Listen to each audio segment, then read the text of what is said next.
This video is a work of fiction. Any resemblance to real persons, living or dead, is coincidental. The game was supposed to be like any other, two rival teams clashing under the bright glare of arena lights, the sound of sneakers squeaking against the polished hardwood echoing over the roaring crowd. But in the city of Ironvale, home to the Steelhounds, basketball was more than a sport. It was survival, identity, and escape all wrapped into 4 quarters of feverish intensity. That night, the Steelhounds were set to face their bitter enemies, the Marrowgate Phantoms, in a matchup that promised fireworks. The stands overflowed with fans, faces painted in team colors, their chants rattling the rafters of the old Ironvale Coliseum. Yet beneath the excitement, there lingered an uneasy charge, like static before a storm. Few could explain it, but everyone seemed to feel it, that faint chill crawling along the spine, the sense that something wasn't right. The first half was brutal. Both teams clawed for control, elbows flying under the boards, the ball bouncing like a live grenade with every possession. The Steelhounds' star forward, Darius Cole, played with a kind of desperate energy, his sweat dripping onto the court as though he were fighting more than just defenders. The Phantoms' guard, Kellen Voss, matched him blow for blow, hitting impossible shots that silenced even the loudest Ironvale fans. The air was thick, tense, a battle not just of skill but of something deeper, something darker, though no one could name it. And then, with just under a minute before halftime, the lights went out. It wasn't a flicker. It wasn't a surge. It was as if the arena itself had been swallowed whole by a void. The scoreboard blinked dead, the music cut off, and the sea of cheering voices collapsed into silence broken only by confused gasps. Phones lit up the stands like constellations, but they only made the shadows seem deeper. In that blackness, people swore they heard things. The shuffle of feet where no one should be walking, a faint metallic clang beneath the floorboards, even whispers curling through the air like smoke. Players froze on the court, hands gripping knees, hearts pounding. For nearly 2 minutes, Ironvale Coliseum stood in unnatural darkness, the kind that doesn't just blind but unsettles, pressing down like a weight on every chest. When the lights finally surged back on, relief swept over the crowd. Fans laughed nervously, brushing it off as a power outage, a glitch in the city's aging infrastructure. But the players knew better. Darius Cole stood pale, staring at a spot on the floor where he swore he had seen a figure moving in the dark, someone not wearing a jersey, someone who didn't belong. Kellen Voss wouldn't even sit during halftime, pacing like a caged animal, muttering to himself about voices that told him the game shouldn't go on. No one wanted to admit it out loud, but the energy of the night had changed. The game would continue, but it would never again be just a game. And before the final buzzer would sound, the court itself would take something it could never give back. When the players filed into the locker rooms at halftime, the atmosphere was unlike anything they had ever felt before. The usual sounds, coaches barking strategies, teammates hyping each other up, trainers handing out towels, were there, but muffled, strained, almost forced. It was as if everyone was pretending things were normal, though they all knew they weren't. The Steelhounds' locker room was tense, the air heavy with the smell of sweat and something else, something metallic, faint, like the tang of rust. Darius Cole sat at the end of the bench, his jersey clinging damply to his frame. His eyes kept drifting to the corner of the room where the shadows pooled thick and stubborn, as if the overhead fluorescent lights couldn't quite reach it. He didn't say anything at first. He just stared, jaw tight, fists clenched, until his teammate Marcus leaned over and asked if he was all right. Darius shook his head, muttering low, "Somebody was out there. In the dark." Marcus laughed it off, tried to crack a joke about ghosts haunting the Coliseum, but his smile didn't stick. Because he had heard it too, the whispers. Not loud, not distinct, but a low, curling murmur that brushed against the back of the ear, too close, too personal. Words no one could fully make out, yet heavy with intent, like promises or threats spoken in a tongue just beyond comprehension. Across the hallway, the Phantoms' locker room wasn't faring any better. Kellen Voss couldn't sit still. He paced, running his hands over his close-cropped hair, eyes darting to the door as if expecting someone, or something, to walk through at any second.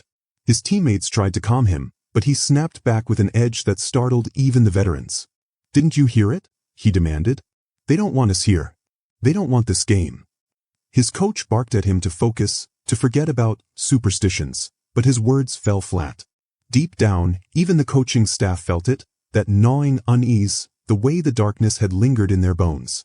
An assistant trainer, young and new to the team, claimed he had seen a figure in the service tunnels beneath the stands during the blackout. Tall, faceless, moving too fluidly to be security. Most brushed him off, but the seed was planted. By the time the referees knocked on the doors to summon both teams back onto the floor, the locker rooms were thick with paranoia. Eyes darted, whispers carried, and every player felt the weight of something unseen pressing against the walls. When the Steelhounds rose to their feet, their footsteps echoed louder than usual, as though the floor beneath them were hollow, reverberating with more than just sound. And as they made their way through the tunnel, past the concrete walls etched with decades of graffiti and sweat, Darius swore he could still hear the voices. Only this time, they seemed to be calling his name. The second half was about to begin, but no one was prepared for what the shadows would bring next.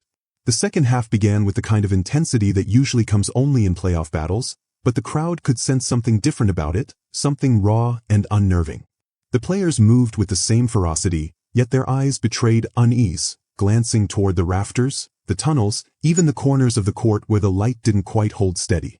Every missed shot, every shove under the basket, every call from the referees carried an extra weight, as if this wasn't just a basketball rivalry but a struggle against something that had crept in with the blackout and refused to leave. Darius Cole and Kellen Voss, the stars of their respective teams, became locked in a duel that felt less like sport and more like survival. Every possession turned into a confrontation, every basket an act of defiance. Darius drove hard into the paint, his muscles straining as if he were fighting off more than just defenders. Kellen responded with deep threes that seemed to come from nowhere, his body snapping forward in sudden, almost frantic bursts. The fans were on their feet, roaring, but beneath their cheers was the undercurrent of unease, that echo of whispers none of them could explain. And then came the moment that silenced everything. Midway through the third quarter, as Darius cut across the lane, he collided with Kellen.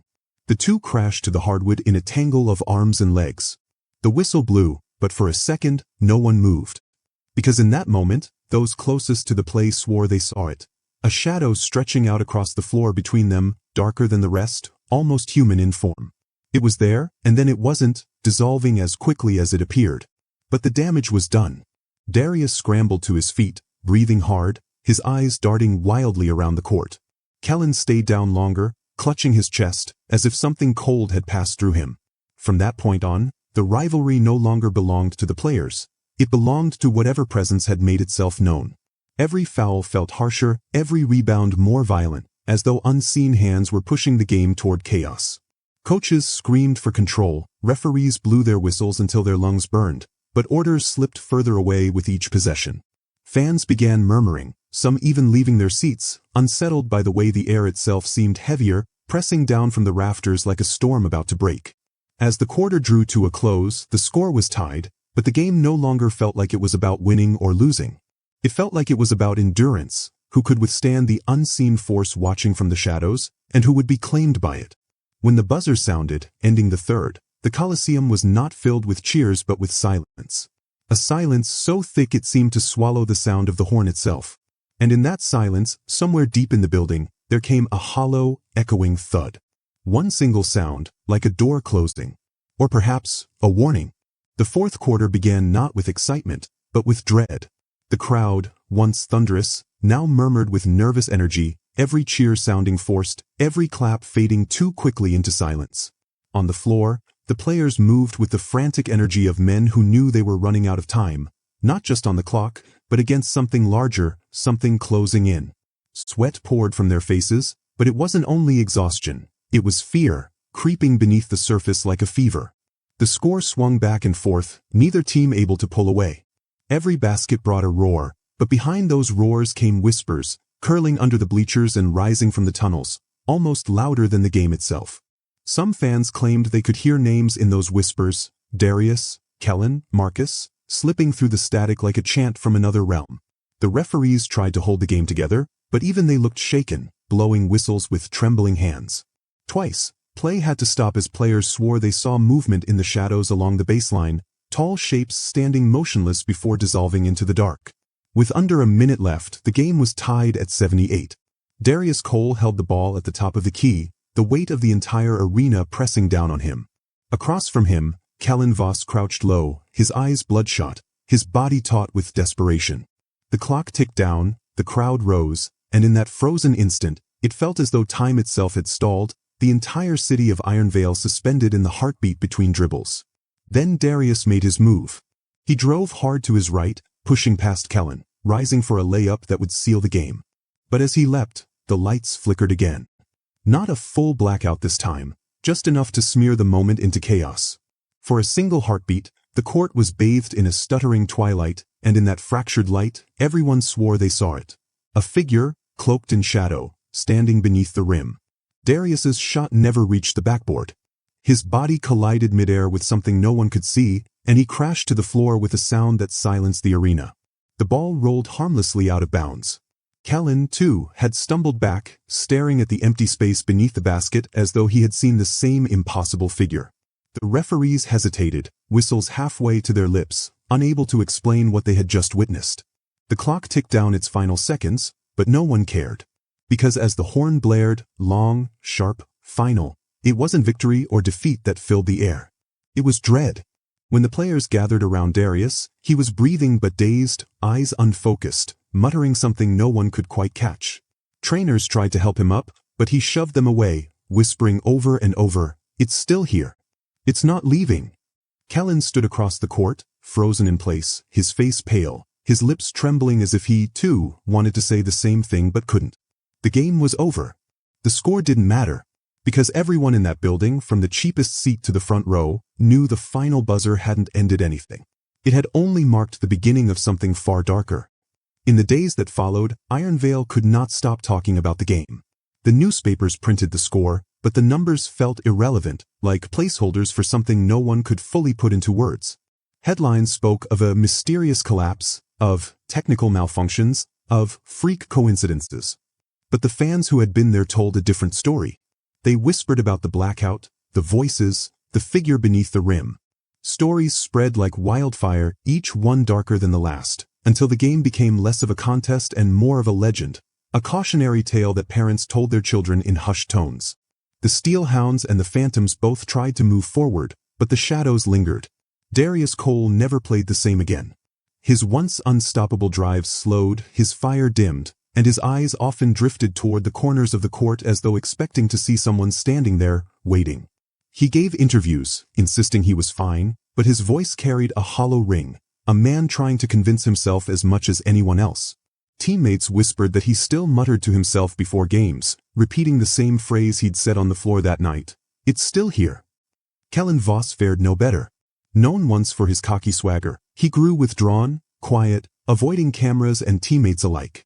He missed practices, disappeared for days, and when he did show up, he played as if haunted, his eyes darting to the rafters mid-possession, his hands trembling during free throws. The Phantom staff claimed he was dealing with personal issues, but in Ironvale, people knew better. They said he was cursed, marked by whatever had stepped onto the court that night. Some swore he had been seen wandering the tunnels beneath the Coliseum long after midnight, listening for whispers only he could hear. The Coliseum itself became the centerpiece of the story. Maintenance crews refused to work alone inside it.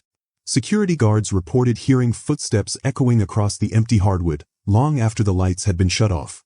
A janitor, who quit after a single shift, claimed that when he looked into the reflection of the court's polished floor, he saw more than just his own face staring back. And then there were the fans, the ones who insisted that, during later games, the shadows under the basket seemed darker, thicker, as if the court itself remembered what had happened. The league tried to bury it, branding it as superstition, a ghost story for bored fans. But no amount of press releases could erase the feeling that had settled over Ironvale. Everyone who had been there knew the truth. Something had stepped out of the dark that night, and it hadn't stepped back in. Even now, years later, the story refuses to die. The footage of that game circulates online, grainy and distorted, with viewers claiming to see the figure beneath the rim if they pause at just the right frame. Others say you can hear whispers in the audio, just faint enough to question, just clear enough to terrify. Darius faded from the league, Kellen disappeared altogether, and the Ironvale Coliseum remains, standing silent in the heart of the city, its court polished, its lights bright, but its shadows darker than anywhere else in town. And so the legend endures, of a night when basketball became something else, something unexplainable, something deadly. A reminder that sometimes, the shadows don't stay outside the lines. Sometimes they step onto the court. And when they do, the game never ends.